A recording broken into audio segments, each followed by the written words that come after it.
কৃষ্ণ বলে কেন বিষয় হারিয়ে গেলে হাওমাও করে কেঁদে ফেলি, 100 টাকা হারিয়ে গেলে হাওমাও করে কেঁদে ফেলি, কিন্তু কৃষ্ণ বলে নয়নে জলই আসে না, জলের আসে না। কৃষ্ণ প্রেম হল না। নাম অপরাধ আছে বাবা, 10 প্রকারের নাম অপরাধ আছে। মহাপ্রভু বলেছেন হরিনাম শ্রবণ করবা, হরিনাম কীর্তন করবা, তার একটা নিয়ম করে দিয়েছে মহাপ্রভু। কিরকম?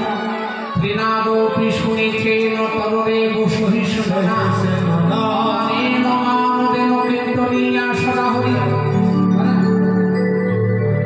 ত্রিনাদপি শুনেছেন তদরে বসহিষ্ণুনা অমানেন মানদেন কীর্তনীয় সদা হরি। এই নিয়মে কীর্তন শ্রবণ করতে হবে বা কীর্তন করতে হবে। 10 প্রকারের নাম অপরাধের যেন ঢোকে না করে। এক চাষির মাঠে একটা ডোবা আছে জানেন, ভালো শোনো। ওই চাষিদের মাঠের মধ্যে বিলের মধ্যে ডোবা কাটা থাকে না, চৈত্র মাসে যখন জল শুকিয়ে যায় তখন জল থেকে মাছ ধরে বিক্রি করে। ওরকম এক চাষির ওই বিলের মধ্যে ডোবা আছে, ডোবা। বর্ষাকালে জল ভর্তি, চৈত্র বৈশাখ মাসে যখন জল কমে গেল তখন উনি মনে করলো যে এবার মেশিন দিয়ে জল ছেঁকে মাছ ধরে বিক্রি করবে। হ্যাঁ, এবার মেশিন নামিয়ে দিয়ে জল ছেঁকছে, বুঝলেন, সারা রাত জল ছেঁকছে। এখন সকালবেলা ভদ্রলোক পুকুরের ধারে গিয়ে দেখছে যেমন জল তেমনি আছে। কি মুশকিল, সারা রাত মেশিন দিয়ে জল ছেঁকে ফেলছে, একটু জল কমলো না, যেমন জল তেমনই আছে। হলোটা কি? এখন ভদ্রলোক পুকুরের ধার দিয়ে ঘুরছে, ঘুরতে ঘুরতে এক জায়গায় গিয়ে বলছে রামচন্দ্র, বলে কি হলো তোমার? ওখানে গিয়ে হঠাৎ মাথায় হাত দিয়ে রামচন্দ্র বলছো কেন? বলছে কি হয়নি, যা হবার তাই হলো। বলে হলোটা কি? বলে এখানে এসে দেখে যাও। আসলে ওই বিলের মধ্যে থেকে জল পুকুরে আসা যাওয়া করবার জন্য একটা নালী কাটা ছিল, ওই নালীটাই বন্ধ করার কথা মনে হয়। হ্যাঁ, যত জল ছেঁকছে আবার নালী দিয়ে ঢুকে ভর্তি হচ্ছে। হ্যাঁ হ্যাঁ, কেন বললাম না? আমরাও হরিনাম করছি, হরিনাম শ্রবণ করছি, হরিনাম কীর্তন করছি, সাধন ভক্তি করছি, কিন্তু ভেতর থেকে নোংরা যাচ্ছে না। কেন যাচ্ছে না? ওই নালীটা বন্ধ করতে হবে।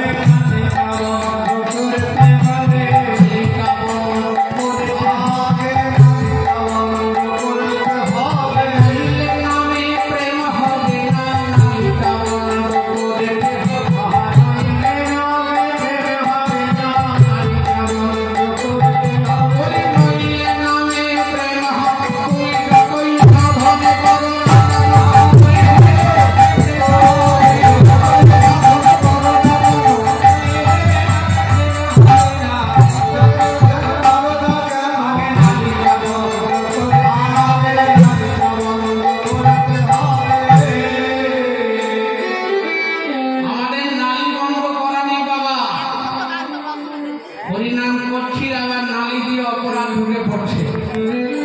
10 প্রকারের নাম অপরাধ, বৈষ্ণব অপরাধের কথা ছেড়ে দিলাম।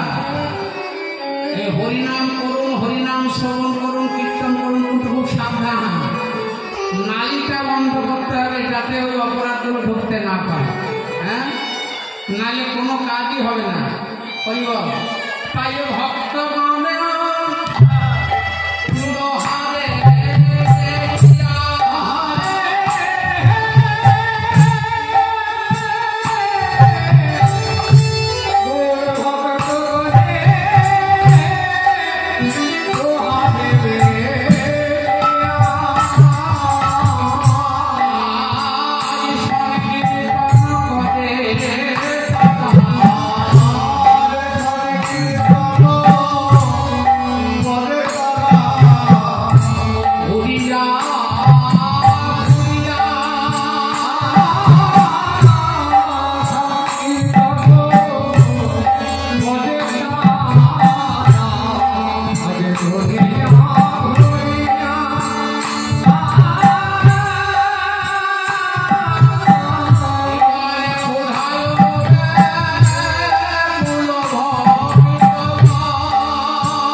করেন গোদাদাই কোন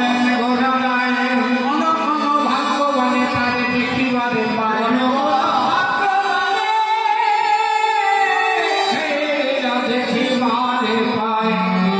মহাপ্রভু কিন্তু এখনো সেই লীলা করছেন। মহাপ্রভু লীলা করেছেন তা নয়, মহাপ্রভু লীলা করছেন অদ্যাবধি এখনো পর্যন্ত সেই লীলাই করেন গোরারা।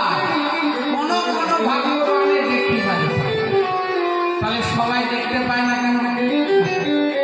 সাধু রূপে, গুরু রূপে, বৈষ্ণব রূপে এখনো কিন্তু জীবের দ্বারে দ্বারে তিনি ভিক্ষা করেন না? সাধু গুরু বৈষ্ণবের সেবার জন্য, নিতাই গৌরের সেবার জন্য ভিক্ষা করে না? হ্যাঁ, কিন্তু আমরা মনে করি ও চাল নিজে প্রয়োজন। আমাদের দ্বারাই তো গৌর গোবিন্দের সেবা হয় না, সম্ভব নয়। তাই একজন সাধুর মধ্যে দিয়েও যদি আমার উপার্জিত এইটুকুনি বস্তু যদি গৌর গোবিন্দের সেবায় লাগে, তাই সাধুগুরু বৈষ্ণবকে আমাদের গৌর গোবিন্দের সেবার জন্য ভিক্ষা দেওয়া উচিত নাকি? অদ্যাবধি সেই লীলা করেন গোরারা। এখনো পর্যন্ত সাধু রূপে, গুরু রূপে, বৈষ্ণব রূপে জীবের দ্বারে দ্বারে হরিনাম প্রেম প্রচার করছেন না? আমরা সবাই চিনতে পারি না। হরিব একজন বাবুর বাড়ি ভিখারি এসছে, হরে কৃষ্ণ, আর বাবু অনেক গড়গড় করে বাড়ি থেকে বেরিয়েছে, বলছে বা সকালবেলা না হতে হরে কৃষ্ণ, বুঝতে পেরেছি, যা তোমার যা প্রয়োজন সব দেওয়া হবে, আগে দেখো বাড়িটা কেমন হয়েছে, বাড়িটা করলাম। তা ভিখারি চারিদিকে তাকাচ্ছে বাড়িটা, বলছে বাবু আপনার বাড়িটা খুব ভালো। বলছে জানি, বলবে সবাই বলছে বাড়িটা খুব ভালো, কিন্তু আমার যেন কেমন একটা সন্দেহ হচ্ছে। তুমি ভিখারি, তোমার আবার কি সন্দেহ হলো? আমি তো বড় বড় ইঞ্জিনিয়ার নেই, সব পরীক্ষা নিরীক্ষা করে বানালাম। বলছে না, ওসব সন্দেহ না, আমার সন্দেহ হচ্ছে বাবু এই বাড়িতে আপনি বেশি দিন থাকতে পারবেন কিনা? থাকতে পারবে কিনা? বললে আমার বাড়ি আমি থাকবো না তো তুমি থাকবে?